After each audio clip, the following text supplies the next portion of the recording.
Hello, everyone. Welcome. I'm Monica Yellowtail, and I'll be hosting this webinar. Before we begin, for those who may not know, Redwind is a nonprofit organization that provides tribal technical assistance on a variety of programs, including, but not limited to, HHS, CY, and elder abuse. This ranges from policy review via email to site visits. If you're interested, you can contact me at monica@red-wind.net. You can also visit our website at red-wind.net for additional information on services we provide, upcoming events, and resources such as handouts and guidebooks that you can download.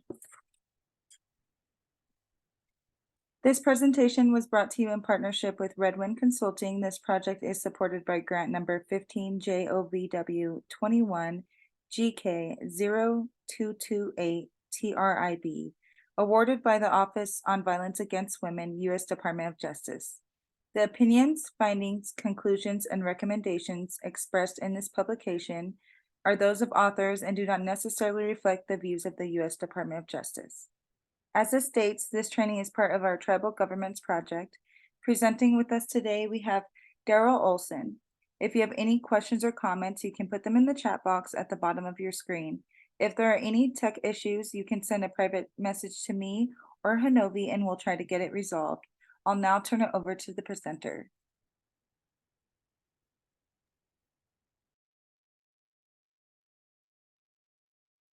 Thank you, Monica. As Monica mentioned, my name is Daryl Olson. I am the Associate Director of the American Indian Community Housing Organization, which is located in Duluth, Minnesota. I've been with ACO for about 10 years now. It was 10 years in September. And I have worked within the field of domestic violence, permanent supportive housing, as well as doing technical assistance and training for tribal nations. So I just want to welcome everyone to this presentation. Today, we're going to go through and really discuss about how housing and advocate response teams can work together to fill those gaps in tribal housing and create housing programs that are more than just a place for people to live, and with a focus on what are the needs of our survivors. And so I always like to open up my presentation with a quote, and this is one from Vicki Abanis, the Executive Director of Redwind. We are challenged to work at creating the time and space for women who have experienced violence in our communities, to examine their options, make decisions, and begin moving toward the futures they envision. And then we must look forward to changing the conditions in our community and our society that allows violence against our Native women to exist. It is then, when all the violence against Native women ends, when our women are being treated as sacred, being honored as our relatives, and we have protected the future of our children, that we can rest. Next slide, please.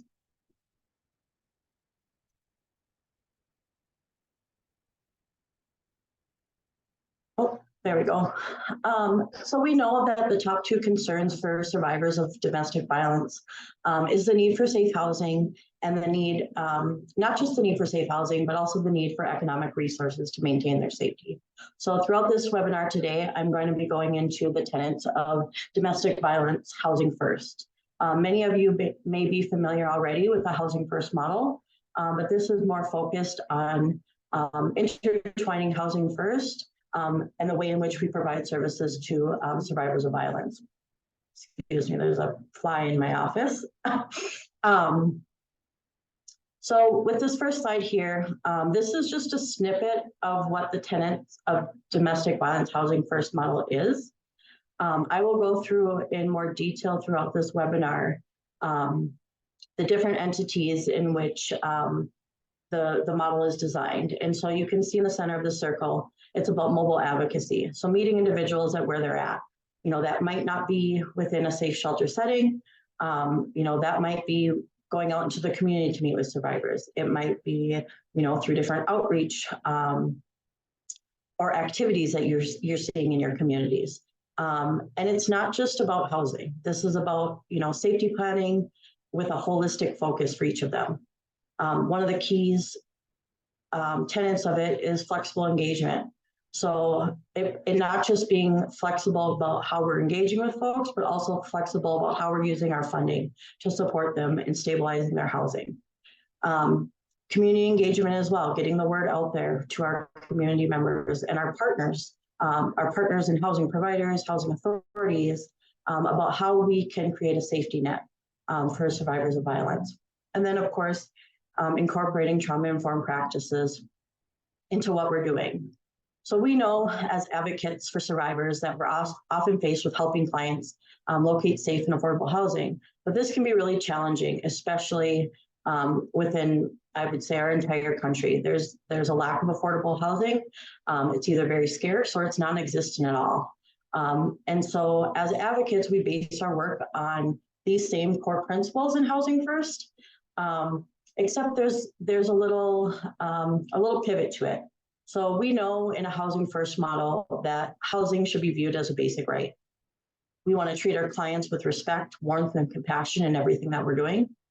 And we're working with people as long as they need. There isn't a timeline. You know, we look at DV shelters and with a minimum or a maximum of a 30-day limit. We know that not a lot can be done within 30 days.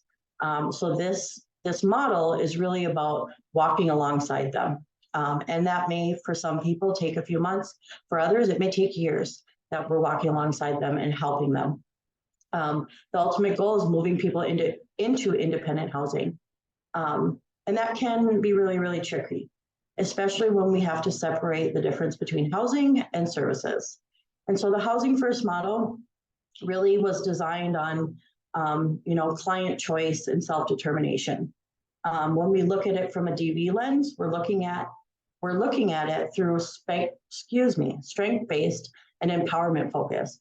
So it is their self-determination, but we're using, the empowerment focus and holding into their strengths as we're moving forward. Housing First model is designed around harm reduction. So harm reduction means working with clients to minimize risky behaviors rather than mandating they have to be in full compliance of certain expectations within the housing world. And that could be in regards to their chemical dependency services. It could be in regard to their mental health services. But for advocates and in the DV role, it's about engaging with survivors and safety planning first. We know that for many survivors that the abuse and the fear of the future of abuse is going to be ongoing. Regardless of their relationship status, there's always going to be that fear for future abuse. In the Housing First model, we really look at recovery orientation. So, looking at moving people forward, gaining sobriety, stabilizing mental health. And that is all true when working with survivors as well. However, we really want to put a focus on the orientation of their social and emotional well-being. And so that's where we hit on working with victims and survivors to focus on increasing their access to resources, different opportunities in the community, and the necessary supports that they need in order to achieve that social, emotional, and spiritual well-being. One of the key things with tenants of domestic violence Housing First is about community engagement. It isn't enough just to be walking alongside. We need to look at system change within our communities and the different trauma-informed practices that are available. The advocates here are working with the survivor to facilitate their access to different knowledge, different skill supports, and resources that really, at the end of the day, are going to enhance their personal power and give them back that control. Housing First has really been, you can go on to the next slide. Housing First has really been shown to be really highly effective in achieving permanent supported housing, not only for chronically homeless individuals and families with mental health or chemical dependency, but also for individuals or survivors of violence and their children. So we know that the leading cause of homelessness for women, many of whom are mothers, is domestic violence. This tenet of DV victim advocacy work really explores how the Housing First model can be adapted and it can effectively help to achieve safe and stable housing for survivors. We know that, excuse me, we know that intimate partner violence is widespread, and it's a devastating phenomenon resulting with long-term consequences for not only survivors, but their children. It has long-lasting negative health effects, as well as economic consequences. But it's also linked to homelessness and housing instability, and we know that. So this model, which is relatively new, is really looking at how agencies, DV agencies, can help survivors, and what it looks like to assess the needs of victims and survivors and their children. It's really focused on individualized advocacy and that flexibility within our funding and our services in order to meet the survivors' goals. There's been several studies shown that this model has shown greater improvement in housing stability, both at that 6-month check-in and that 12-month check-in, compared to those who aren't receiving services based upon this DV model. Excuse me. So this, I think most people are familiar with this unnatural power and control triangle. But one of the things that I wanted to highlight on this is that it's from an Indigenous perspective. And what you'll notice is if you look at the bottom of the triangle, you'll see cultural abuse and ritual abuse. Those pieces aren't discussed in our mainstream society, but they are things that we need to incorporate when we're looking at services, and we need to use these strengths of our cultural ties, as well as our cultural teachings, in order to assess the needs of survivors and incorporate that into the work that we do. So, there's a lot of pieces in. Excuse me, let me back up. It's important when looking at this, we're not just talking about unnatural power and control, but we're looking at these economic abuse tactics and how they really impact the ability for women and children and survivors to obtain safe and affordable housing. There's damage to credit scores, there's past evictions, there's job losses, the list can go on and on and on. But I just really want to highlight for folks, looking at this, the bottom, the cultural abuse that we see in our communities, and sometimes survivors are afraid to talk about that within their community settings, and also to look at, the cultural aspects that go into power and control. Next slide, please. So this is where I'm going to open it up. I would like to hear, and if you can just put in the chat, I'd like to hear from folks on the call. What are some of the challenges that you guys are facing in your community? Sometimes I feel like I do my best thinking when I'm spontaneous. And I want to ask all of you in the work that you're doing in the Indigenous community, what challenges do you have with working with survivors? Or what questions do you have when you're working with Native women? And if you could all just take a couple minutes here, I'll pause and add anything into the chat. And I'll read some of those off, but I hope that throughout the rest of this webinar, I'm able to come back and circle to all of these things that you guys are seeing.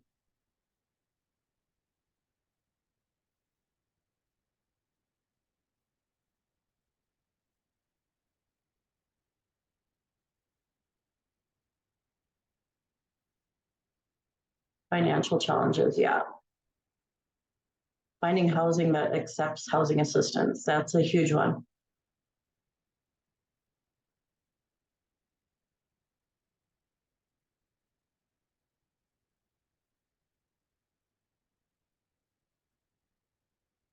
And your input really will help me as a facilitator to look at, future trainings about specifically focused on these issues.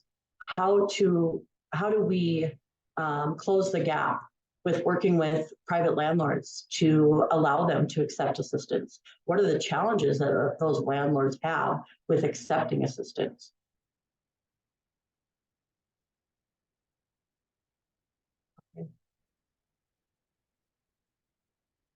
Not being aware of the services available to them.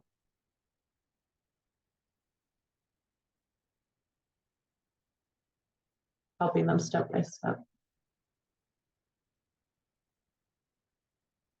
Yes, finding housing in rural areas, especially, yes, that people will know.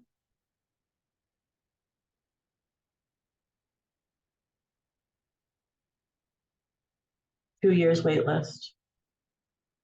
It's very similar. It's very similar to here in Duluth and St. Louis County.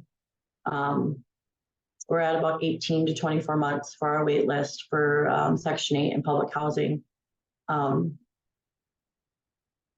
I think that's all over the country. We're finding this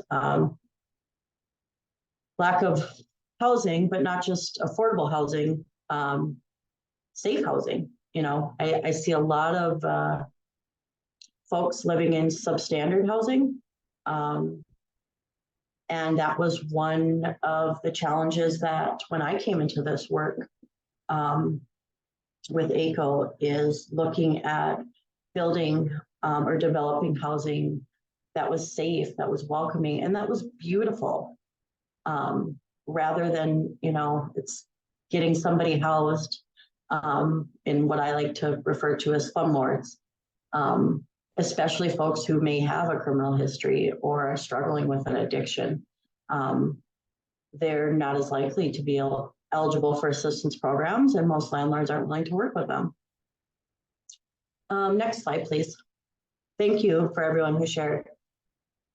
So these are some of the challenges from our perspective, from my perspective, is really dealing with the trauma and the generational trauma. The impact and reality of racism. Nobody wants to talk about that, but it's still present as ever in our communities, in our country, in our world. And within that, there's this system transference that we see all the time, where folks are going in to get services or supports and are met with the not most welcoming staff members, or as someone put in the chat, you know, helping them instead of giving them instructions or a list of numbers or a list of forms to fill out and return. It's really frustrating and it creates a lot of hardship. And in turn, folks stop looking for resources and services because they don't trust it. They don't trust, you know, that warm handover to the next resource of support. And I think that's something that we really need to do a better job at, is rather than reading out phone numbers or saying, you know, go to A, B, and C here, is walking alongside them, helping them understand the processes, and also helping them understand their rights. I run into this a lot, specifically within our permanent supportive housing here in Duluth, is that folks coming in or referred to us don't know, I call them the little secrets of trade, but when working with a housing authority or working with a private landlord, what their rights are as a tenant. It comes up a lot with folks who have previous criminal history. For instance, I had a participant early on when I started here, about 2014. And she was a single mom of 5 kids. All of them were under the age of 9 when she moved in, or when she was referred to us. And we at ACO in our permanent supportive housing, we have Section 8 units that the voucher stays with the unit here. And that's the unit I had pulled this family from. She was a survivor currently in our DV shelter at that time. And when we went in to put her application in, the housing authority immediately denied her. And they denied her based upon a small amount of marijuana charge that she got 5 years prior. And at that point, you know, she really felt defeated. She was coming up on her 30 days within our shelter. there was no ability to transfer to another safe shelter at that time. And so I started really researching. I started looking at what are the policies and procedures for a housing authority, and looking deep into their background selection and what that meant. And shortly after, I was able to reach out to the housing authority at that time, and I requested a reasonable accommodation based on her background check. And I got a lot of pushback at first, kind of like a clear as no, this is, we have HUD funding, you can't do A, B, and C, we can't do this. And over time, I was able to find the correct language to present this to them. And we ended up doing an appeal to it. We did a reasonable accommodation, and we gathered documents from her previous probation, from all the service providers that she had worked with. I think we had like 4 or 5, as well as current county workers, and we appealed that decision, and she ended up winning her appeal, and she was able to move in here with her family. But a lot of folks don't know that, and a lot of times service providers don't know that as well. And so it just happened, to work out really, really well. But I see that a lot. I see that all the time when folks are just being handed, a piece of paper or a phone number to go on to the next step, and they come in there and they're extremely overwhelmed about what it, the process itself, and then advocating for themselves. So other challenges, past experiences of the systems, I mentioned that, the importance of confidentiality and safety for the women and children we're working with, not seeing staff or service supports that reflect our culture and our community and our identity. That's a huge one. We don't have enough Indigenous and BIPOC advocates and service providers within our community. And we need more, and we need to strengthen those within our community, whether that's providing professional development for them, that's, community connections and collaborations. We're all working towards this common good. And I think oftentimes we are put against each other, whether it's fighting for funding, whether it's, capacity, the ability to provide services. But, strengthening these partnerships and these collaborations in order to meet and address the barriers that survivors are facing within our community and the greater community. And then the need for cultural resources and supports, not just in that immediate crisis, but afterwards, those connections, so that folks can continue to move forward and walk that road. Next slide, please.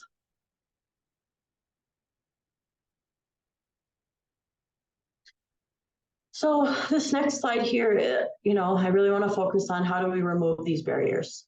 There's a lot of historical policies that we're all aware of the loss of our land, our culture, our language, forced to relocate out of tribal communities. I'm seeing a lot more folks come to the urban communities. Here at Gamaji, when we opened our doors in 2012, we had 400 people on our waiting list. 80% on that waiting list were Indigenous and BIPOC folks. That's changed over time. We don't hold a wait list here any longer. However, everything goes through coordinated entry, and I'm not sure who's on the call here, but if you're familiar with that system, it is a significant barrier to getting folks housed quickly and appropriately in settings that would be within their best interest. Looking at our current housing status, we all know, say it till I'm blue in the face, there isn't enough housing. There's not enough resources, even when you get into housing. I am a big stickler when it comes to it's not enough just to house folks. There has to be services attached to that. housing is a basic need, but when you're taking someone who has been through significant trauma and abuse, homelessness, is struggling with mental health, chemical dependency, on top of raising children, moving them into housing is not going to be effective if there is not a safety net of support and services attached to it. It 9 out of 10 times, we're going to see folks returning into homelessness. We're going to see folks that struggle to stabilize not just their housing, but their educational goals, their financial security as well. Permanent supportive housing is, I feel, is the best model. And I know that's not realistic in every community. And I will say very honestly, I learned a lot in the last 10 years from when I started, which in 2013, we had only been open about a year at that time. And I started and looking at how do you assess each individual's needs and are they appropriate for a permanent supportive housing setting? And really, what does permanent supportive housing mean? There's a lot of rules that come into it. There's a lot of rules and, lack of better word, people in your business. But it's about safety and protection, and it's about helping them move forward in a positive way. Also, individual trauma.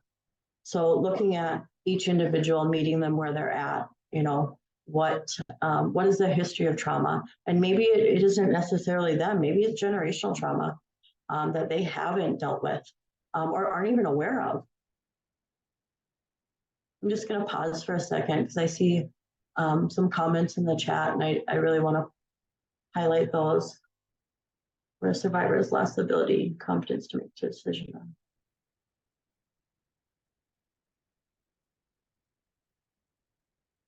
Yeah, you hit it dead on, Jean. For survivors, the immediate safety is one thing, but then what happens afterwards? How do they move forward? How do they gain that self-sufficiency and get that power back in order to make decisions for themselves and feel confident in making those decisions in a good way for themselves? Next slide, please.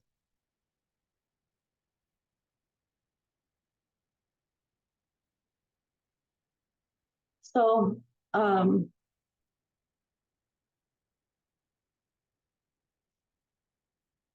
for me, it's really about empowering women and their children and providing that support for them. So I feel very strongly that anybody who works with a survivor of violence, whether that's domestic violence, sexual assault, trafficking, it's our responsibility to help them plan for their future safety.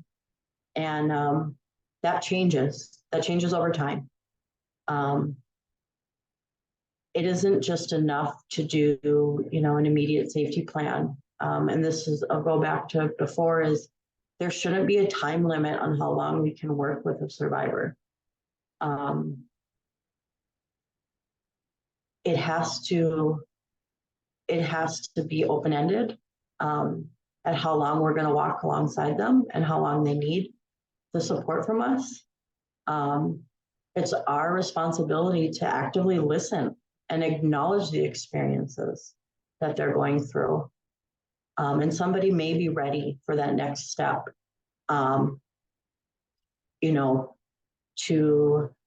to moving into independent housing. But I often find that it's more important that we provide a continuum of housing support and services, whether that's immediate emergency shelter into transitional housing, which, over the past decade that funding has really been cut in that area. And then streamlining it into permanent supportive housing.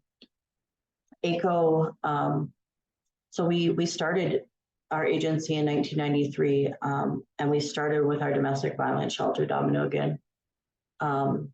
We also had at that time started our transitional housing program, and the purpose of initiating that transitional housing was to give survivors and their children a longer timeline in order to stabilize and to feel safe and secure. And so we transitioned oftentimes folks from shelter into our transitional housing for 18 to 24 months. And then depending on where they were at that time, they may have needed to transition into our permanent supportive housing. Oftentimes, after 18 to 24 months, they're in a different position. They're regaining their confidence, their power, their security.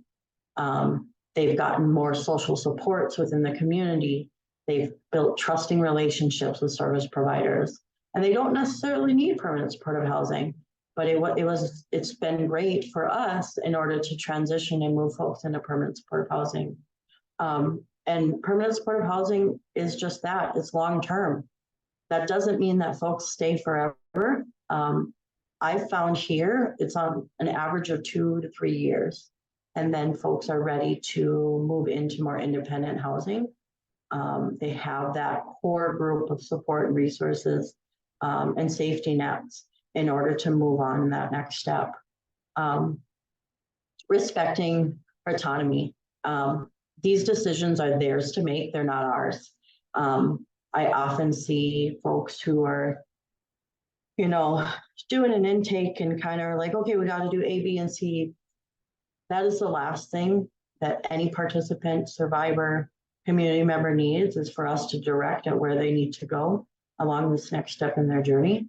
They need to be able to make these decisions and have our support in doing them, whether we agree with it or not. It's not our choice.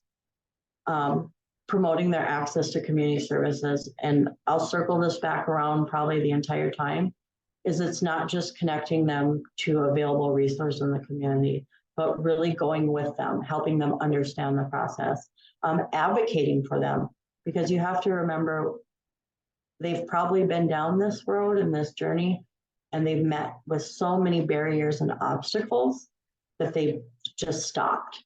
If somebody goes into, an appointment and they're told, nope, we can't finish this application because you didn't bring A, B, and C. Do you think they're going to come back? More than likely they're not. And that is constantly what happens. And it's really important that we're doing that warm handoff, we're doing that connection, we're advocating on behalf of them, and being very creative in how we provide services or how we make those connections. I am a very direct person within my work, and I'm very direct when working with service providers. I always remain respectful and compassionate, but I will be the first one to call it out if somebody is not being met in the same way. Or if I know there's ways around these things. I know that, you do qualify for A, B, and C, but sometimes you have to adjust your wording or the way that you present it to battle these system red tapes and all the pushback that you get. And then obviously respecting and safeguarding her confidentiality. And this can be very, very difficult, especially in smaller communities where everyone knows everybody. And people don't feel safe to come out and to talk about it or to engage in services. They're met with feeling ashamed or feeling judged, or don't feel like they're going to adequately get their needs met because of, relations within that community, or, their perpetrator is still very present and is using power and control tactics, tactics to stop them from moving forward. in their lives. Next slide, please. So I'll just share a little bit of some of the things that we've done here. And I encourage communities to look at how you can do some of these things. And it doesn't have to be on a large scale. This picture in the left-hand corner here, this was actually our children's room. And it was an old, like a workout room in the historic YWCA building. So it was really cold, just dark. And so these are some of the youth that first moved in here. And we had an artist come through our building, and she worked with the kids to create one of the very first murals in our building. She volunteered her time. She let the kids be very free with their artistic ability. Many staff were like, this room is going to be trashed with paint and everything else. But then she would tell them different teachings, and she would talk about, art and how from start to finish, it changes the meaning, the messaging, the visual, it changes. And then every night she would come back in, and she would fix everything. So then the next day when the kids came down, they got to see the transformation of their work. And they took such pride and ownership. There's a couple of these young girls in this picture that actually are in high school now, and they still come back to the building and can tell me exactly what leaf or what flower that they painted in that room. But some of the things that we do is fostering community. So doing youth programming, that can be as simple as just one staff taking an hour after school to sit down one-on-one with kids, grab some pencils and paper, looking at grief and support groups that are culturally relevant to your community, with your trusted spiritual advisors, trusted community members to come in and make those connections, doing community dinners, building that community, whether it's in a shelter setting, whether it's in a permanent supportive housing setting, whether it's, a cultural center or an American Indian center, having things to build that community and that trust and that safety net of support and services. Implementing cultural activities into programming, looking at different community providers that can come in, looking for supports and funding to match what the cultural needs are of the survivors that we're working with. Building partnerships for meal programming.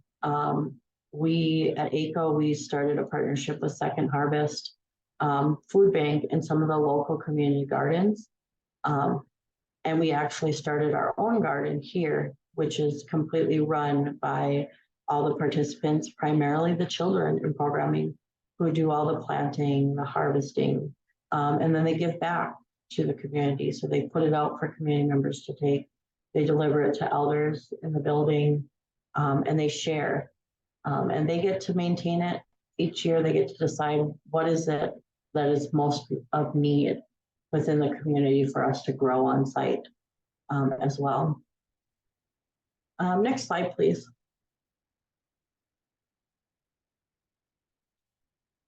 So, we talk about historical trauma, we talk about power and control, but we have to look at what the complexity of poverty is. I hear this all the time. It's like, well, I'm not going to work any harder than you're going to work. Or like I quoted in here, pull yourself out by your bootstraps. That is a really awful way to address providing the necessary supports and assessing the needs of a survivor that you're working with. And it goes back to meeting them where they're at. A lot of times it's going to take time. It's going to take time to, first and foremost, their safety and well-being, but then to start to work on what are their common goals. and doing it in a way that's not overwhelming to them, providing them with options, but not forcing what we think is priority for them. For a lot of folks, I don't think, especially in mainstream, they don't understand the complexity of poverty. They don't understand the unique experiences that BIPOC and Indigenous communities face. There's always this need to kind of want to fix or adapt, or this has worked for us, so it'll work for you. That's it's very naive, and there's much more going into what it is that we have faced within our communities over time, the hardships that we're still facing within our tribal communities, oftentimes being forced to battle for funding or recognition or support versus being able to take our own Indigenous lens and our own solutions, because we know what our solutions are. We just don't necessarily have the capacity to move those solutions forward. And I think that's changing over time. In the last 10 years that I've been here, I definitely can see a huge change within my community of us educating the community about what our needs are and what our solutions are to those needs. Because it needs to come from us of what we need. It needs to come from the survivors that we're working with. When we're talking about assessing and responding to housing crises or the needs of survivors, that needs to come from us. And it's unique. It's unique to how we do services. It's unique to how we meet individuals and community members where they're at. And I tell my service providers all the time here, like, it doesn't have to be black and white. Each person is going to have a diverse set of needs, and we can meet those needs if we're willing to let go a little bit, be strategic in how we're providing services or how we're advocating, strengthening our voice, because at the end of the day, we know what's needed. Survivors know what's needed. They might not know at that immediate introduction, but give them time and give them confidence and give them the ability to regain control. And they'll tell you exactly what they need. But people need to start listening. And someone put that exactly in the chat: more listening and less telling clients what they need to do. They are perfectly capable. They might not have the words or the language to say it, but give them time. Or maybe they are saying it, you're just not listening. And maybe they're not saying it in words. Maybe they're saying it in actions and behaviors. Or what I see all the time is looking at it through the lens of a child. What does that child need? I feel like our kids are really, really resilient, and they're very witty and smart. And 9 out of 10 times, those youth who are also survivors will tell you what they need. They will tell you indirectly and directly what it is they need, what they've seen, what would help, what's going on behind closed doors. They just have to have a place that they feel safe enough to use their voice again and to communicate that, and for us to actively take that and move forward with it. It's not just enough to listen. I mean, we need to take action steps moving forward with them. Next slide, please.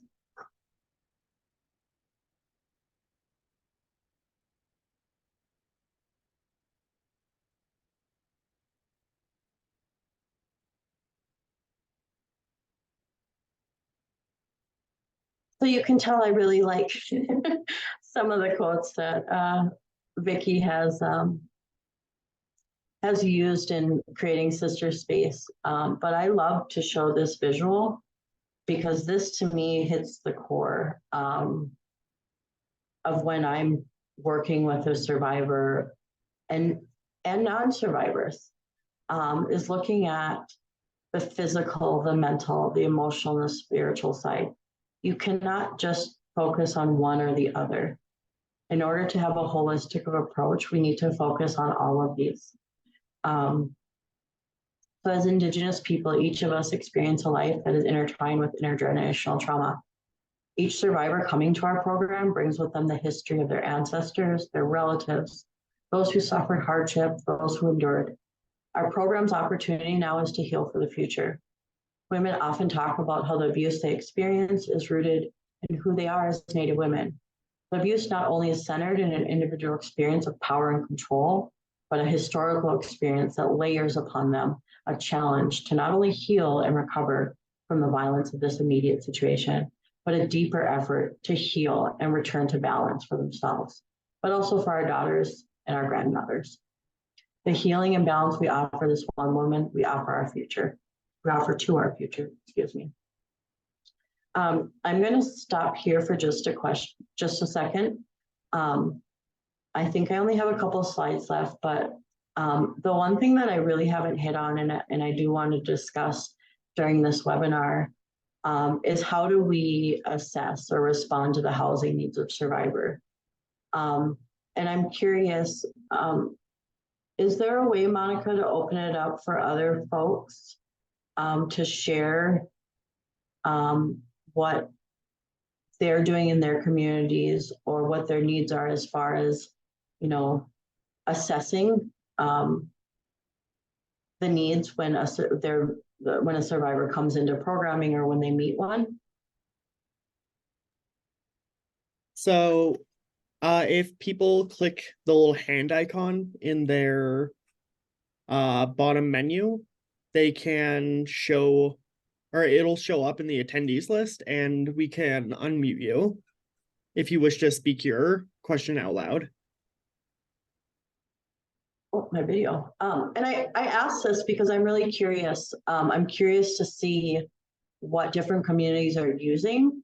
I did talk a little bit about coordinated entry within my community, and there is an assessment that goes with that, which I feel is really detrimental to survivors, working with survivors. But I'm curious to hear from other folks on the call. What are you seeing, or what are you using, or what do you see being used when assessing those needs, those housing needs?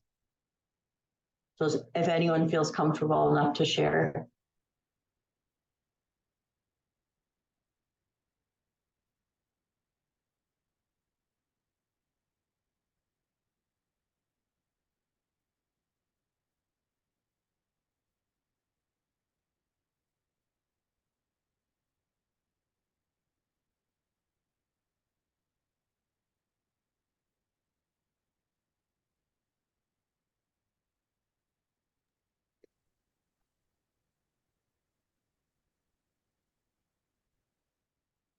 Quiet bunch today. All right. Well, again, if anybody feels comfortable, please stop me or raise your hand, and they can unmute you. I'll just share a little bit of a couple different models that we've used, and kind of adapted. So, immediate question, is the survivor's housing stable? Oftentimes it's going to be no. And the next question is the survivor and or their children in immediate danger? No. Okay, they're not in immediate danger.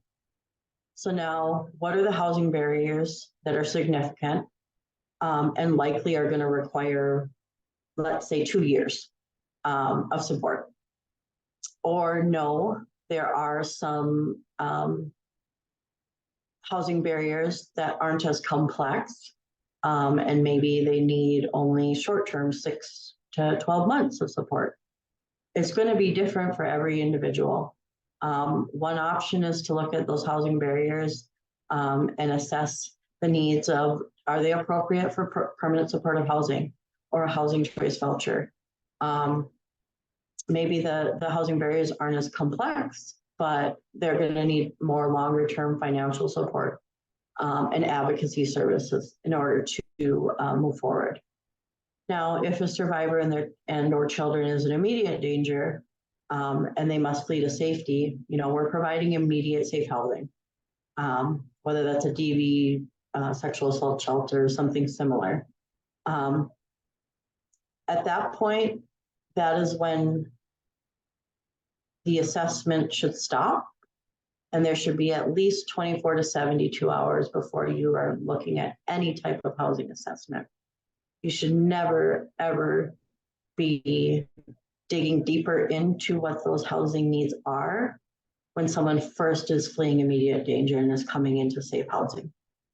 And it'll look different for everyone, or maybe a survivor's housing is stable, but they don't have resources and supports to maintain that stability. And so that's a continuous of looking and assessing what are their housing needs. What is it that,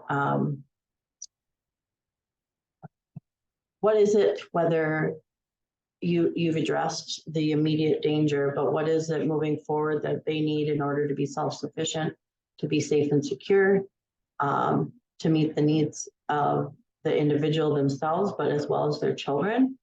And that'll look a little different. So in St. Louis County here in Duluth, Minnesota, they do what's called a VI SPDAT. It's a vulnerability index screening. And through the vulnerability index screening, what they use is they look at four different areas, but they're really looking at, their housing history, their homeless status. They're looking at their well-being. They're looking at their safety supports or their supports in general and resources. Well-being. And then also looking at what are any disabling conditions. And from there they get scored on what are they high need? Are they appropriate for maybe rapid rehousing or more financial support in kind of a transitional housing lens? Permanent supportive housing is long-term. So it's really a service-rich housing model. It's more for folks with complex needs. And it's based upon 4 different principles. So we look at the affordability. Folks should not be paying more than 30% of their income towards rent. And oftentimes rental subsidy programs are what are used to finance these programs, but it doesn't just have to be rental subsidy programs. It could be other state and federal funding that organizations and communities, agencies are leveraging in order to subsidize that. That's one thing we do here in our permanent supportive housing is we have 3 different subsidy providers. We work with the Fond du Lac tribe, and they subsidize 5 units that are specifically reserved for their band members and their family units. We work with Section 8 for project-based vouchers that stay with our units. But one of the connections and collaborations with our local housing authority is that after somebody fulfills a 1-year lease here, they have the option to take that voucher and port it anywhere they want. Maybe they want to move back to their community. Maybe they want to get farther away from their community, but they have the ability and the choice to either stay in permanent supportive housing or to leave and move and port that voucher. So they always have that subsidy. The second principle is making sure the safety and comfort. So making sure that our participants are ensured safety and comfort in a quality setting. and enhancing their security. So our permanent supportive housing is a secure building. We do not allow anybody, any visitors to come into the building and go up to the tenant floors. They have to have an ID on file. It has to be a state or tribal ID. And the adult tenant has to come down and escort them at all times. Visitors are not just allowed to come and go.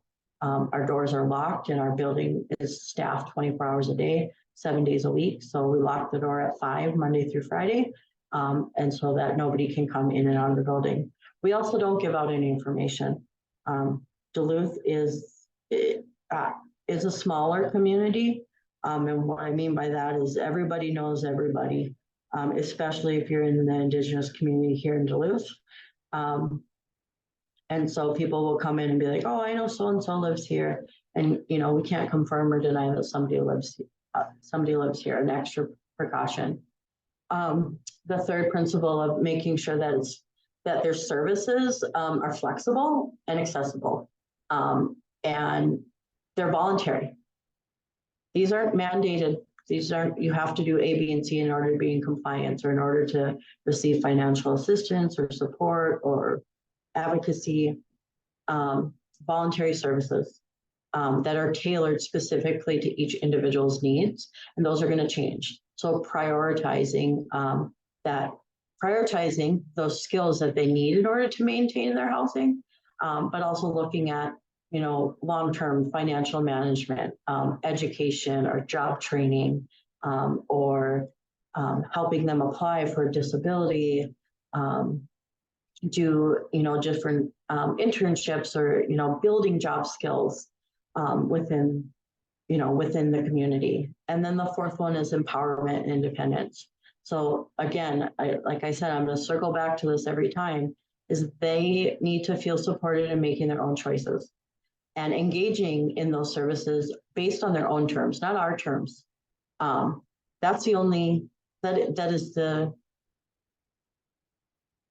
strongest way for them to achieve full dependence, and regain ownership and confidence and control of their lives, control of moving forward.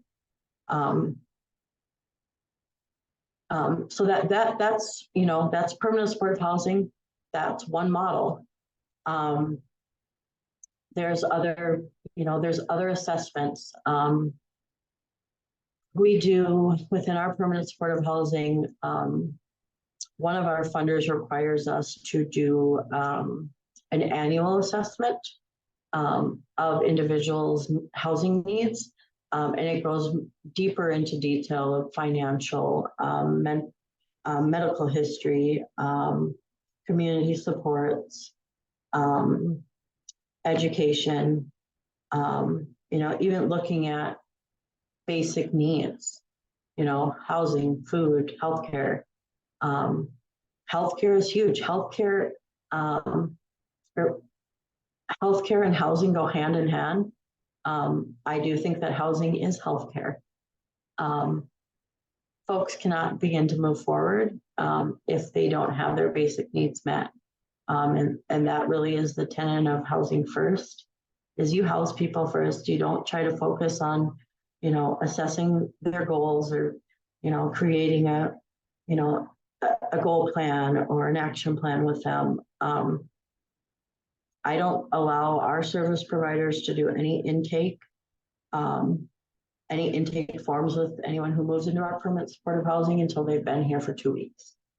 In that 2-week time, what they need to be doing is they need to be working on what it is that they need in this new housing environment. Do they need beds? Do they need household items? Do they need help enrolling their kids in a new school?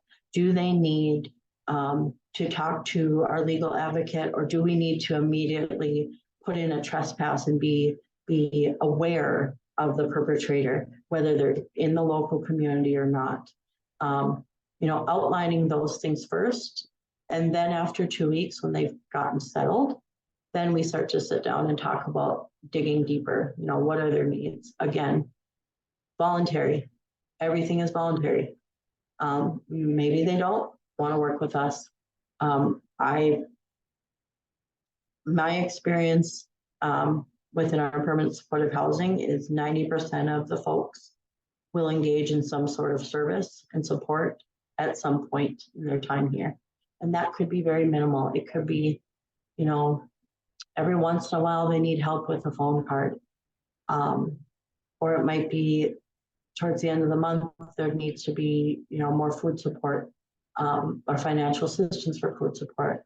Some of it is just giving moms or dads a break and having an activity after school for the kids to do. It looks different for everyone, but again, it's based upon what they're telling us their needs are. And oftentimes those services or supports are going to change. They're always going to change. And we have to, you know, kind of let them lead at where they're at. I think this is my last slide. Might not be. No, next slide, please.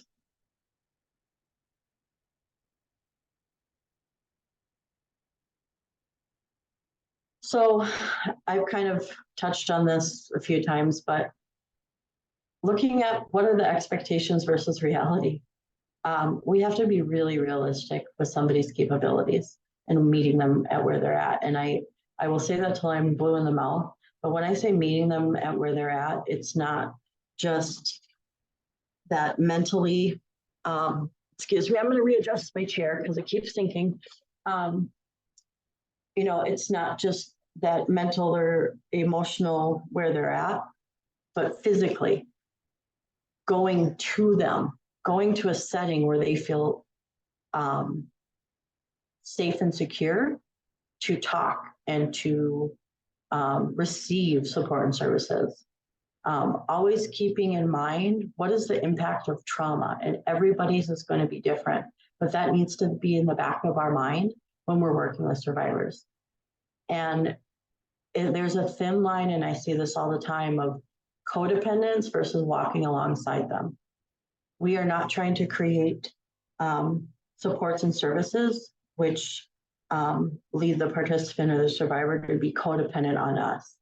Again, we're letting them lead and we're walking alongside them. We're there to support them. We're not leading them. We're not walking in front of them. We're not walking behind them. We're walking right there with them. So when things come up, we are right there. And we take the direction from them. And always using empowerment, strength-based. What is it?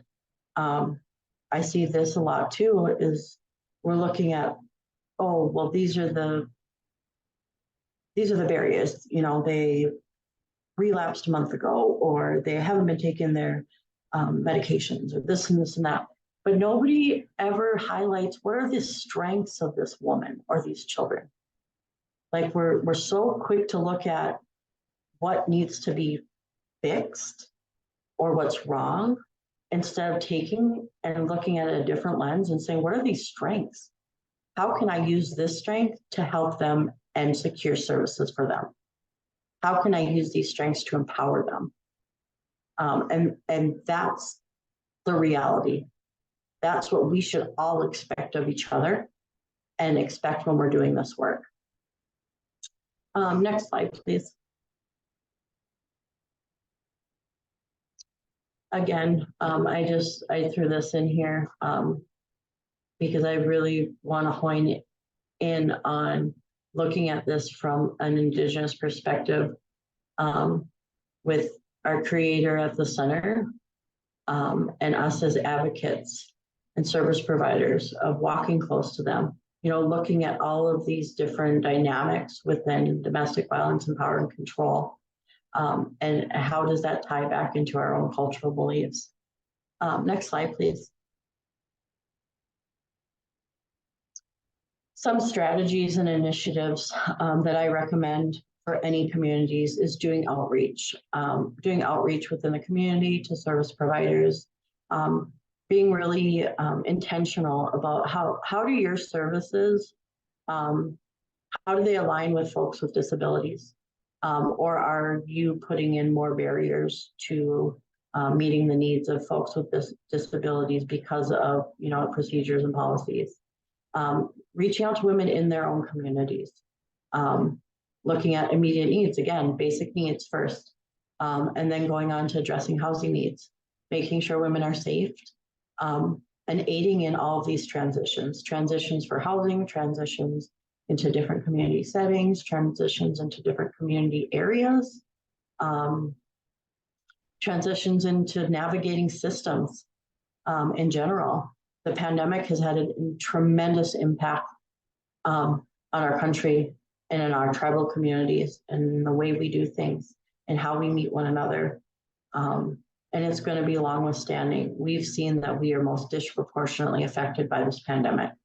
And that it's interesting to me because we have always been disproportionately impacted by systems and within mainstream. And it wasn't until this pandemic that other people started to realize that. But these things have been happening to our communities for years, for generations. And nobody had talked about that, or at least our voice wasn't as loud. I'll say that to be politically correct on this webinar. And then meeting practical needs, looking at community advocacy, how can we work together? Other approaches to, I put the word counseling in here, but therapeutic services. It doesn't have to be working with a therapist or an arms worker. There are other ways to address those mental health needs, and from an Indigenous lens. And the final one is just working as a community together. So many times we're pinned against each other and we're fighting over resources and support, and funding, rather than sharing in the common good.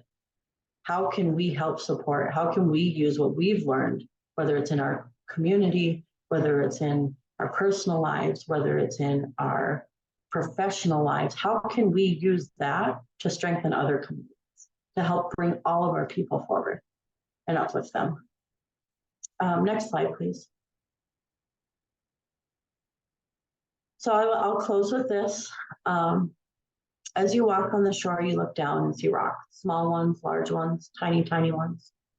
They're there, but you never see them arrive. Rocks move, it might not be noticeable, but they arrived on that shore just as surely as you move. Their journey is long and steady, and eventually they arrive. While your journey may not seem to be going anywhere, you need to stop and think about the journey of the rocks and consider how your movement might be as sure as the rocks, slow and steady, arriving where you're supposed to be. I'm gonna close out here, but I want to leave some time for questions, comments, feedback. I also will put my contact information. I realize I didn't put that on the PowerPoint, but I'll put that in the chat for everyone if you want to connect for another meeting or just want to share resources. I'm more than open to it. So I'll put that in there, but please feel free to ask any questions that you have or anything that's still out there that you would like me to speak on in our last 15-20 minutes here. Please feel free.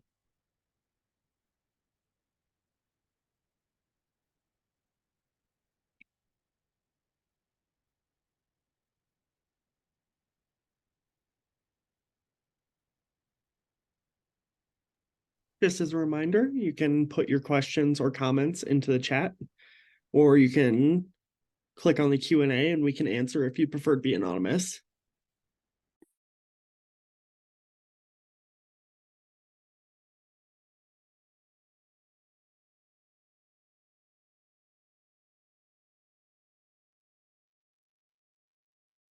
Thank you to everyone who joined today. I'll be doing a few other webinars over the course of the next few months. Redwood will be posting those. So there's one coming up in December, and then there'll be 2 more in January. And some of those I'll go a little deeper into cultural strategies for community health, as well as like Indigenous voice and movement. And then again, looking at, what is housing first in a transitional housing lens and working with survivors. I also put ACO's webpage in there. You can find resources and support some more about our programming here as well. And I welcome anybody who's ever in our area to stop by. I'd love to give you a tour and show you the different supports and services that we have here.